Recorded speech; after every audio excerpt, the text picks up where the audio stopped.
Meski orang ini ahli ibadah, ahli zikir, bahkan ahli puasa, dan juga ahli tahajud, akan tetapi kalau melakukan perbuatan ini, ibadahnya tidak akan diterima oleh Allah Subhanahu wa Ta'ala. Bahkan dia selalu di dalam murkanya Allah Subhanahu wa Ta'ala dan murkanya Rasulullah Sallallahu Alaihi Wasallam.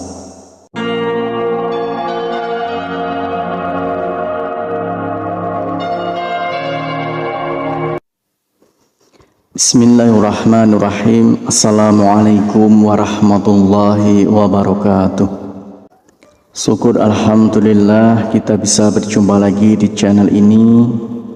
Salawat dan salam semoga selalu tercurahkan kepada junjungan kita Nabi besar Muhammad sallallahu alaihi wasallam. Allahumma shalli ala sayyidina Muhammad wa ala ali sayyidina Muhammad. Saudaraku seiman yang dirahmati Allah, banyak maksiat yang dilakukan oleh manusia, namun tidak disadari perbuatan itu dapat meruntuhkan semua ibadah dan dapat tertolak semua ibadahnya kepada Allah Subhanahu wa Ta'ala. Meski orang ini ahli ibadah, ahli zikir, bahkan ahli puasa, dan juga ahli tahajud, akan tetapi kalau melakukan perbuatan ini, ibadahnya tidak akan diterima oleh Allah Subhanahu wa Ta'ala. Bahkan dia selalu di dalam murkanya Allah Subhanahu wa Ta'ala dan murkanya Rasulullah Sallallahu Alaihi Wasallam. Dulu ada seorang lelaki bernama Alqamah, seorang yang rajin dalam masalah ibadah, sholat, puasa, dan sedekah. Namun suatu waktu jatuh sakit yang teramat parah, tepatnya dalam keadaan sakaratul maut. Namun entah kenapa Alqamah yang taat itu kesulitan untuk melafalkan kalimat la ilaha illallah. Sang istri meminta tolong kepada seseorang untuk menemui Rasulullah untuk menyampaikan pesan tentang keadaan suaminya pada Rasulullah Sallallahu Alaihi Wasallam. Nabi pun mengutus Bilal Ali Salman dan Ammar radhiyallahu an untuk datang ke rumah. Di sana mereka menyaksikan betapa Alqamah dalam keadaan yang memprihatinkan. Mereka bertanya-tanya, bagaimana mungkin seorang yang taat pada Allah Subhanahu wa Ta'ala dan Rasulnya itu kesulitan dalam melafalkan kalimat la ilaha illallah. Lidah Alqamah seperti terkunci ketika akan melafalkan kalimat itu. Merasa khawatir, mereka kini mengutus Bilal untuk menyampaikan apa yang mereka saksikan kepada Rasulullah Sallallahu Alaihi Wasallam. Rasulullah pun bertanya, apakah Alqamah masih memiliki ayah dan ibu? Ayahnya sudah meninggal, tapi dia masih memiliki seorang ibu yang sudah tua. Rasulullah Sallallahu Alaihi Wasallam meminta Bilal, coba temuilah ibu Alqamah, aku titip salam untuknya. Jika dia masih mampu berjalan, dia bisa menghadapku. Jika tidak bisa, maka aku yang akan ke sana. Sebagaimana yang dikatakan Rasulullah Sallallahu Alaihi Wasallam.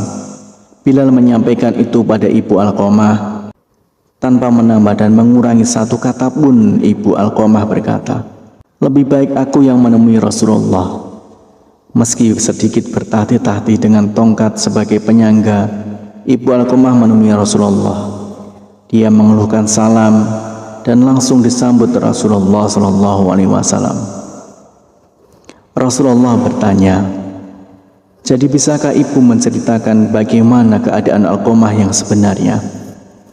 Kenapa dia nampak kesulitan melafalkan kalimat la ilaha illallah? Padahal setahu saya dia seorang hamba yang rajin dan taat. Ibu Alqamah menjawab, karena Alqamah sudah menyakitiku. Dia lebih mengutamakan istri daripada ibunya. Dia benar-benar menentangku demi menuruti keinginan istrinya. Rasulullah pun mengangguk-anggukkan kepala, tanda mengerti bahwa yang mengunci lidah Alqamah hingga tidak bisa melafalkan kalimat la ilaha illallah adalah karena murka dari ibunya sendiri. Kemudian Rasulullah Sallallahu Alaihi Wasallam memanggil Bilal, menyuruh Bilal untuk mengumpulkan kayu sebanyak-banyaknya untuk membakar tubuh Alqamah. Ya Rasulullah, kenapa engkau mau membakar putraku di depan mataku? Bagaimana perasaanku nanti? Tanya ibu Alqamah sedih. Ya, bagaimanapun seorang ibu, mana bisa melihat putranya dibakar di depan mataku sendiri. Wahai ibu Alqamah, sejatinya siksa Allah nanti di akhirat akan lebih kejam. Segala amal yang dilakukan selama ini tidak dapat diterima oleh Allah karena terhalang akan siksamu. Kebajikan yang dilakukan jadi tidak berguna dan tidak bisa membantu selamat dari api neraka.